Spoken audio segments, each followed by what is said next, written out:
Everyone, welcome to BM के classes. आज मैं आप लोग को टोटल इंटरनल रिफ्लेक्शन पढ़ाने जा रही हूँ। टोटल इंटरनल रिफ्लेक्शन होता क्या है, पहले ये जान लेते हैं। It is the optical phenomenon in which ray coming from one medium to another medium are not refracted into the second medium. जैसा कि हम लोग जानते हैं कि जब भी कोई रिफ्रैक्शन होती है तो एक मीडियम से दूसरे मीडियम में अगर रे जाती है तब होती है, जैसे यहाँ हो रही है। बट अगर कोई भी रे अगर किसी भी सब्सटेंस पे फॉल करती है एंड देन वो रिफ्रैक्ट होकर दूसरे मीडियम में नहीं जाती है तो इसे टोटल इंटरनल रिफ्लेक्शन कहते हैं। वो सेम मीडियम में आ जाती है। और रिफ्लेक्शन का डेफिनेशन क्या होता है? The bouncing back of light in the same medium is known as reflection. तो देखिए, जब लाइट जाकर सेम मीडियम में आ जाती है तो रिफ्रैक्शन कैसा हुआ? ये इस टोटल इंटरनल रिफ्लेक्शन होता है। एक ऐसा केस आता है जब ऐसा एंगल पे रे फॉल करती है जो कि 90 डिग्री पे ये रे मुड़ जाती है, तो ऐसे एंगल को क्रिटिकल एंगल बोलते हैं। क्रिटिकल एंगल का डेफिनेशन क्या होगा, लिख देती हूँ।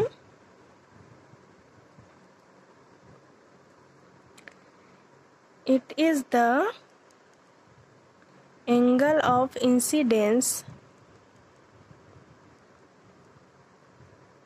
for which angle of diffraction is 90 degree. मतलब ऐसा इंसिडेंस एंगल जिसके लिए एंगल ऑफ रिफ्रैक्शन 90 डिग्री हो जाए, ऐसे एंगल को क्रिटिकल एंगल कहते हैं। अब टोटल इंटरनल रिफ्लेक्शन तो समझ गए कि रेज जब सेम मीडियम में रिफ्लेक्ट हो जाए। अब इसके एप्लीकेशन क्या क्या होते हैं? डायमंड जो होता है वो इतना चमकता क्यों है? इसका मेन रीजन है टोटल इंटरनल रिफ्लेक्शन। मैं अब लिखती हूँ इसका application of total internal reflection. Total internal reflection को शॉर्ट में हम TIR भी बोलते हैं। एप्लीकेशन ऑफ TIR पहला है shining of diamond,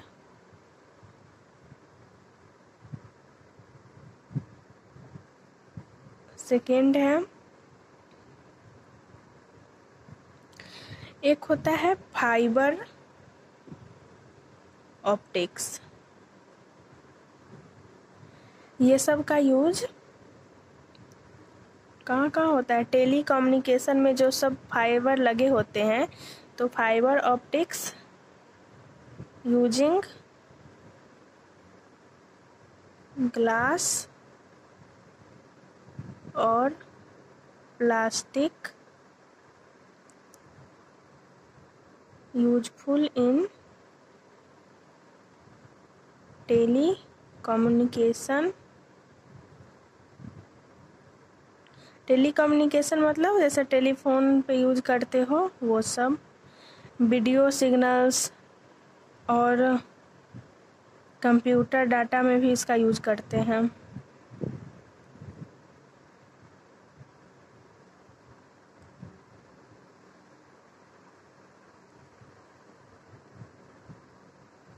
and the third one is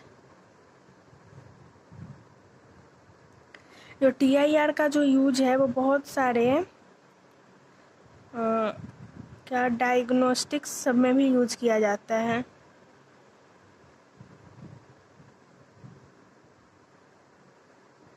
and bronchoscopy में भी इसका यूज किया जाता है। तो ये सब इसका यूज हो गया, मतलब एप्लीकेशन। अच्छा, ब्रोंकोस्कोपी क्या होता है? वो ब्रोंकोस्कोपी लंग्स के टेस्ट के लिए, ये सब के लिए इसका यूज किया जाता है। अब न्यू टॉपिक पे मूव करते हैं, that is the shining characteristic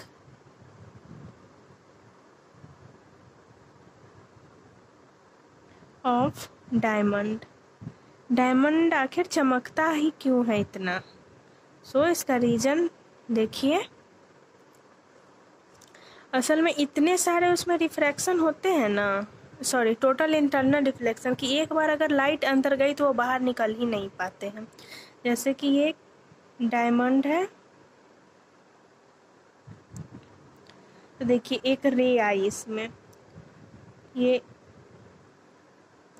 फिर इधर गई, इधर गई, इतने सारे इसमें रिफ्रैक्शन होते हैं कि रे बहुत सारे रिफ्रैक्शन के बाद बाहर निकलती है, इसलिए इतना ज़्यादा ये चमकता है।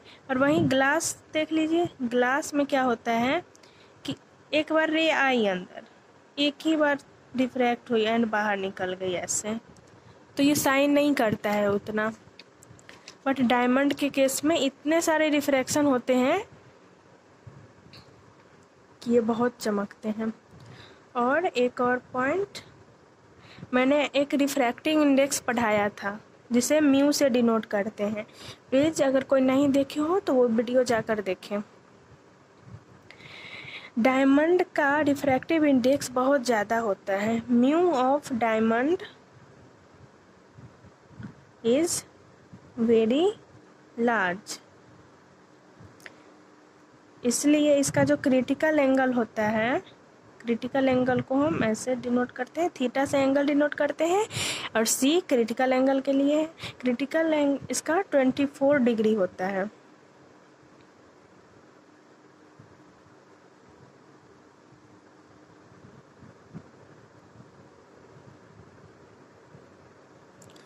अगर कोई भी रे डायमंड पे इतने एंगल पे इंसिडेंट होती है तो यहाँ पे टोटल इंटरनल रिफ्लेक्शन हो जाएगा, मतलब जिस मीडियम से रे आती है उसी मीडियम में चली जाती है। बट अगर कोई भी incident angle greater than 24 degree होगा तब यहाँ पे रिफ्रैक्शन होगा।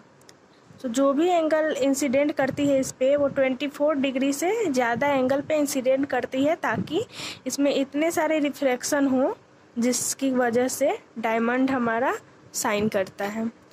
सो बच्चों, शायद आपको ये वीडियो, ये टॉपिक आपको समझ आया होगा। अब बात आती है रेनबो फॉर्मेशन की। तो रेनबो कैसे फॉर्मेशन होता है, रेनबो का फॉर्मेशन कैसे होता है, तो उसके लिए पहले आपको एटमॉस्फेरिक रिफ्रैक्शन पढ़ना होगा। हाँ बच्चों, तो रिफ्रैक्टिव इंडेक्स एक टर्म होता है, उसे याद रखिएगा। तो अब मूव करते हैं एटमॉस्फेरिक रिफ्रैक्शन पे। तो एटमॉस्फेरिक रिफ्रैक्शन क्या होता है? एटमॉस्फेरिक रिफ्रैक्शन होता है gradual change in the refractive index near the surface and above the surface of earth. मतलब कि अगर रिफ्रैक्टिव इंडेक्स चेंज होगी तो रिफ्रैक्शन भी चेंज होता है। अर्थ के करीब में हवा, देखिए मैं इसको पढ़ देती हूँ। It is due to the gradual change in the refractive index of the atmosphere, the refractive index of the atmosphere gradually increases towards the surface of the अर्थ।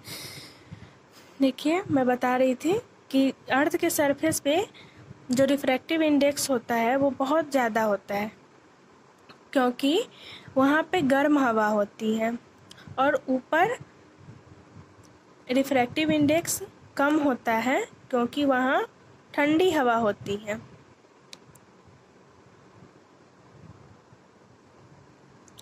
तो इसीलिए लाइट जो है वो नॉर्मल के टुवर्ड्स बेंड करती है, इसीलिए हमें ऊपर जो है ये जो है स्टार है,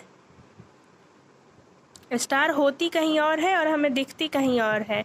ऐसा क्यों होता है? क्योंकि ऊपर ठंडी हवा होती है, उसकी लेस डेंस हवा होती है, तो वहाँ पे जो लाइट है वो नॉर्मल के टुवर्ड्स बेंड करती है। तो इसीलिए रियल पोजीशन स्टार की यहाँ होती है बट हमें दिखती यहाँ है। तो ये शायद आप लोग को समझ आ गया होगा। अब नेक्स्ट टॉपिक है रेनबो फॉर्मेशन। हाँ, तो रेनबो आखिर सब लोगों ने देखा ही होगा, जैसे कि कभी बारिश हुई और फिर उसके बाद धूप निकल जाती है तो हमें रेनबो आकाश में देखने को मिलता है। अब बात आती है कि रेनबो बनता कैसे है। रेनबो बनना, उसमें हम लोग कुछ नहीं करते, ये एक नेचुरल फिनोमेनन है। ये क्यों होता है, इसका मेन रीज़न है dispersion of sunlight by water droplets. मैंने एक पढ़ाया है dispersion of light bye prism. जो प्रिज्म जैसा काम करता है डिस्पर्जन ऑफ वाइट लाइट में, सेम उसी तरह डिस्पर्जन ऑफ सनलाइट में वाटर ड्रॉपलेट्स वो एक सेम प्रिज्म का ही काम करता है। आप डिस्पर्जन ऑफ लाइट जाकर देखें, मैंने पिछले वीडियो में पढ़ाया है। तो रेनबो फॉर्मेशन का मेन रीजन क्या है, dispersion of sunlight by water droplets present in the atmosphere. क्या होता है कि जैसे ही वाइट लाइट इस वाटर ड्रॉपलेट्स पे पड़ती है, देन ये रिफ्रैक्ट हो जाती है और रिफ्रैक्ट होकर इसके अंदर 2 रिफ्रैक्शन होता है। तो जब ये रेन ड्रॉप से रिफ्रैक्ट होकर बाहर निकलती है तो हमें 7 कलर्स दिखाई देते हैं। 7 कलर्स का क्या था, VIBGYOR,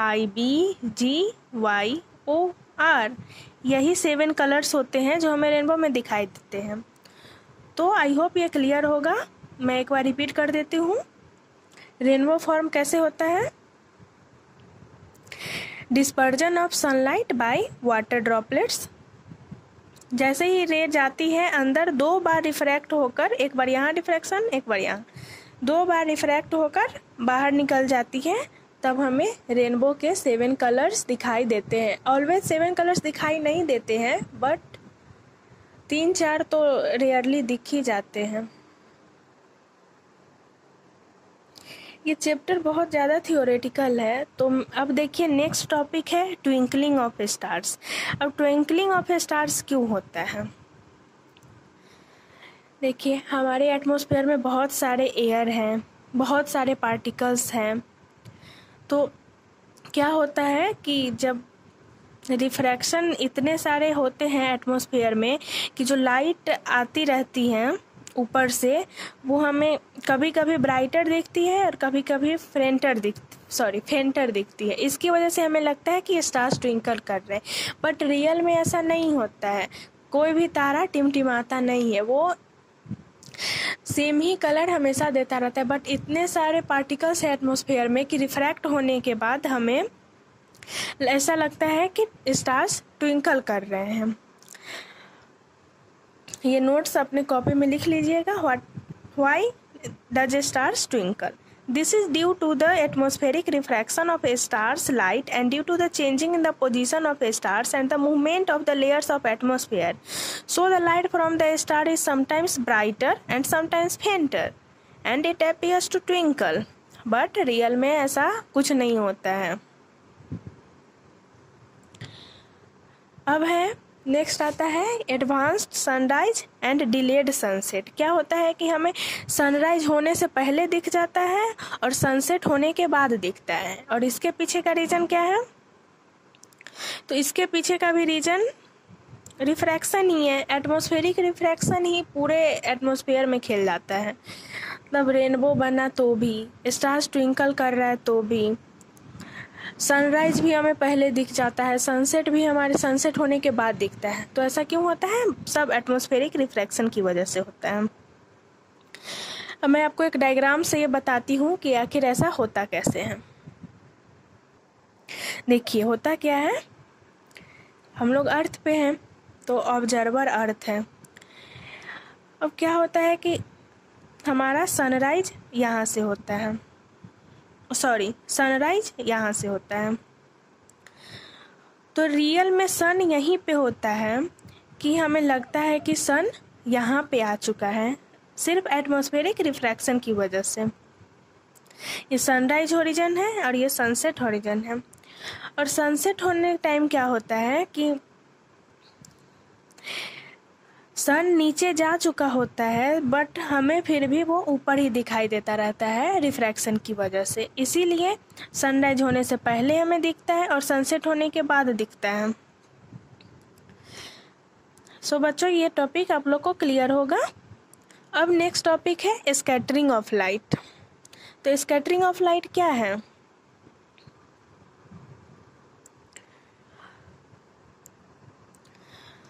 तो स्कैटरिंग ऑफ लाइट क्या है? The phenomenon in which a part of the light incident on the particle is redirected in different direction is called scattering of light. ये सिंपल है, ये डिफिनीशन से ही क्लियर है। टिंडल इफेक्ट क्या होता है? तो टिंडल इफेक्ट होता है जब एक लाइट को हम एक सॉल्यूशन में पास करते हैं तो हमें क्या होता है कि हमें वो एक रास्ता दिखाई देता है। इसका डिफिनेशन लिख लीजिए। When a beam of light passes through a colloidal solution the path of light becomes visible due to the scattering of light by the colloid particles. एक कोई भी कोलॉइडल सॉल्यूशन होता है, इसमें पार्टिकल्स होते हैं, तो जब भी हम कोई लाइट पास करते हैं इससे तो हमें एक लाइट का जो पाथ होता है वो दिखाई देता है। जैसे कि आप मिल्क और वाटर रख दोगे तो आप इससे लाइट पास करोगे तो थोड़ी ना दिखेगी, बट एक कोलॉइडल सॉल्यूशन में आप डालोगे तो आपको पाथ ऑफ लाइट दिखेगी।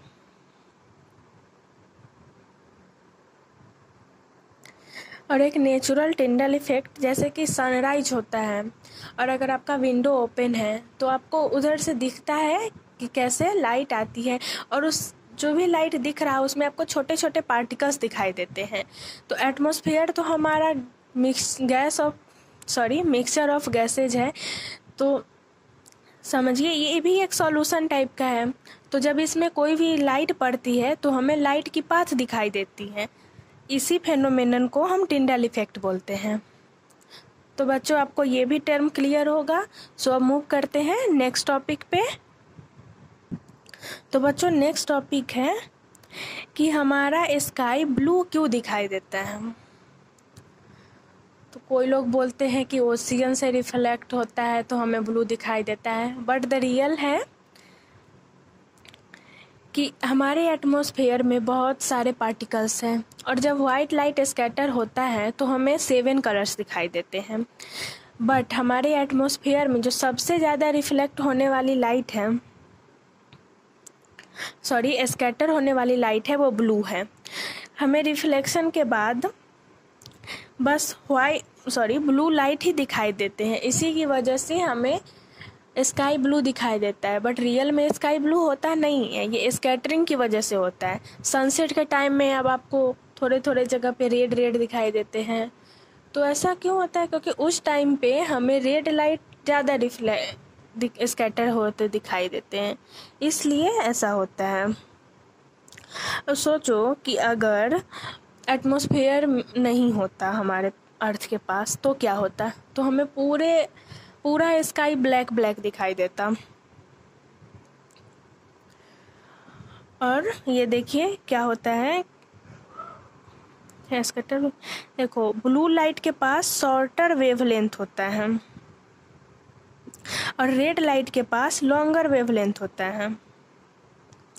तो जब एटमॉस्फेयर से लाइट पास करती है तो ब्लू लाइट सबसे ज़्यादा स्कैटर होती है, और वहीं सनराइज और सनसेट के टाइम पे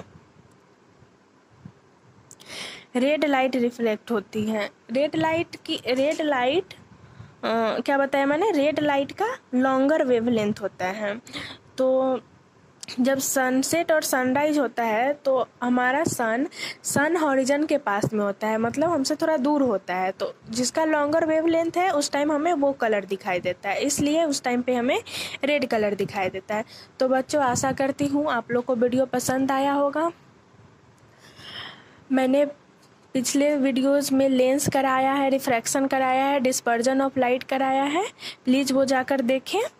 ये तो थियोरेटिकल है, आप ये देखोगे तो समझ तो आ ही जाएगा, बट प्लीज़ आधा अधूरा कोई भी चैप्टर ना देखें, पहले जाकर वो देखें। और प्लीज़ अगर आपको वीडियो पसंद आया हो तो लाइक और सब्सक्राइब करें। Thank you.